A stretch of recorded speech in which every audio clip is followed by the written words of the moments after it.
Welcome to Newsmax TV. I'm Kathleen Walter. With us now on the phone is Senator Mike Lee, Republican from Utah and a member of the Senate Judiciary Committee. And Senator Lee, thanks for joining us today. Oh, thank you. It's good to be with you. Well, you've announced that you're not able to support the bipartisan immigration reform proposal from the so-called Gang of Eight. Can you share with us your concerns? Yeah, I favor compassionate, comprehensive immigration reform, and it's for that very reason, the fact that I'm committed to serious, substantial reform, that I can't support the 844-page bill proposed by the Gang of Eight. What we need is a step-by-step approach, one that starts in those areas where we have the most broad-based bipartisan support, like visa modernization, completing our entry-exit system, and enhanced border security. I haven't met a single member of the United States Senate who is opposed to any of those things. If we started with those areas where there is consensus, we will be able to get to more meaningful reform more quickly and more effectively. Now, no Republican senators other than those who helped draft the legislation have come out in support of the legislation. Why do you think that is? Well, in part because it takes some time to read a bill that's almost 1,000 pages long. An 844-page immigration reform bill does not read like a fast-paced novel. It's chock full of cross-references, and in that respect, it's very similar to a lot of other legislation we discuss. But it does take some time. But I think that a lot of other Republican senators, as they go through this, as I've been going through it, are going to come to similar conclusions. Now, there are reports that if passed, this legislation would allow illegal immigrants to access state and local welfare benefits immediately because of loopholes. Are you also concerned about that and the financial fallout for the states? Well, sure. This can have a lot of spillover ramifications in a lot of areas that we don't anticipate. But that's part and parcel of the concern I'm trying to express, which is we ought not rush in to passing a very lengthy piece of legislation like this one before we really fully understand it and before we understand its full economic implications. The bill provides a pathway to citizenship for the 11 million immigrants who are in this country illegally, a huge concern for a number of Republicans. As a constitutional lawyer, in your view, is this amnesty or forgiveness for breaking the law? Well, amnesty is a loaded word, and it means different things to different people. What I will say on this is that it does propose a legal framework by which potentially 11 million people who are currently illegally inside the United States could ultimately be made U.S. citizens and could, in fairly short order, be made something akin to lawful permanent resident. It's not quite lawful permanent resident immediately. It's what they call RPI status. But it would allow them to remain here basically indefinitely with the expectation that if they continue doing the basic things that they're asked to do under the bill, they would ultimately become citizens. And is that a concern of yours? Well, it is a concern, especially in the sense that whenever we undertake this kind of approach of legalizing millions of people who are currently here illegally, we have not in the past fixed the problem, and it has glossed over in the past the fact that our border is less secure than it needs to be, and that our legal immigration system needs reform. We need to update and modernize our visa programs so that they reflect our changing economic circumstances.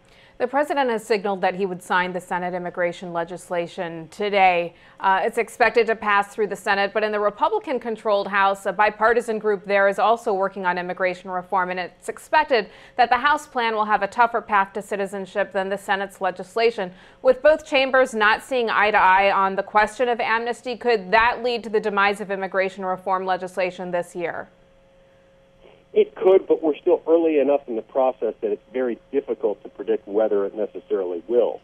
And so, I'm not prepared to speculate right now on the chances of some kind of bill passing. But what I am prepared to say is the fact that I am absolutely convinced that the very best way to reform our immigration system comprehensively is to take the kind of step-by-step approach that I'm advocating.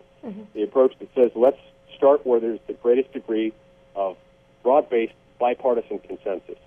And let's pass these ideas bill by bill, piece by piece, and we'll get to the point where we can find agreeable solutions. And I think there are ways that we can deal with the 11 million who are currently here illegally, and we can do so in a way that's humane and that shows respect for their dignity as human beings. But I think if we rush into it, and if we go try to legalize 11 million of them in one fell swoop before the border's been secure, before we've updated and modernized our legal immigration system, we're setting the stage for a perpetuation of the same problem that we've faced over the last 30 years. Mm-hmm. Now, Governor Jeb Bush has cautioned against this piecemeal approach. He says that immigration reform is like a puzzle and that all the different pieces have to fit together. Do you not see it that way? No, I don't. I don't see it that way at all. And I'm not sure what Governor Bush is basing that on. There's no reason why all of this has to be done in one fell swoop. Unless, of course, your primary objective is to make sure that no matter what, you get through this provision that attempts to legalize 11 million people in one fell swoop. But even if that's your objective, I would think that you'd be better served by trying to fix the underlying problems first and then winning over political converts once you show people that you're serious about securing the border. Senator, some have said that if Republicans kill immigration reform, that they'll pay a huge political price, especially with Latino or Hispanic voters. One pundit has gone so far as to write that if Senators Cruz and Cornyn vote against the legislation, that red Texas will turn blue. Are you concerned that by voting no on this legislation that the GOP could appear as the party of no or anti-Hispanic, anti-Latino in the wake of efforts to rebrand the party after 2012? No, I think that's a very opportunistic statement made by people who are just gunning for this particular bill.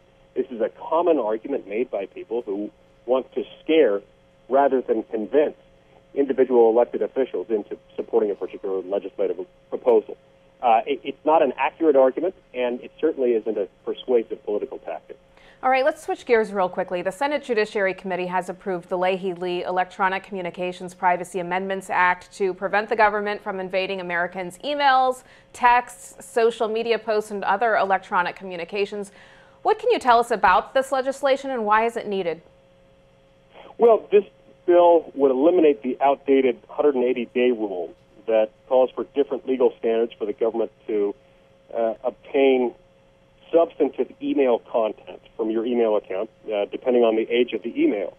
And it requires that the government notify an individual whose electronic communications have been disclosed within 10 days after obtaining a search warrant and obtaining that information. Mm-hmm. The current law was written about 30 years ago, and the current law was written at a time when very few people had email, and those who did really had almost no ability to save an email for more than about 6 months.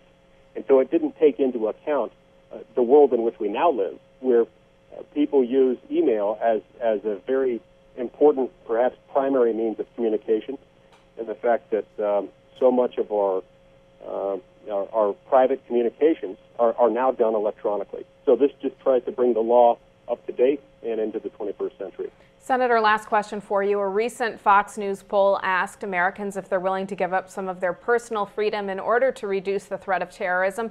45% said no, which is up 25% from 2001. Is there ever a circumstance in which you believe Americans should give up their freedom in order to reduce the threat of terrorism? Well, I think we make judgment calls like that every day. You know, to the extent there is government, we give up an incremental quantum of freedom whenever we give some power to government to protect us. The question is how much. And I think what that poll reveals is the fact that Americans have seen that we've allowed government to get bigger and bigger and bigger at the expense of our own individual liberty. And as the government increases its power to surveil us, it makes us, in the end, less secure in a sense. And so there's got to be a very delicate balancing that's performed anytime we enhance the power of the government or its power to surveil our activities. All right, Senator Mike Lee, Republican from Utah, thanks for joining us today. Thank you. And thank you for watching Newsmax TV.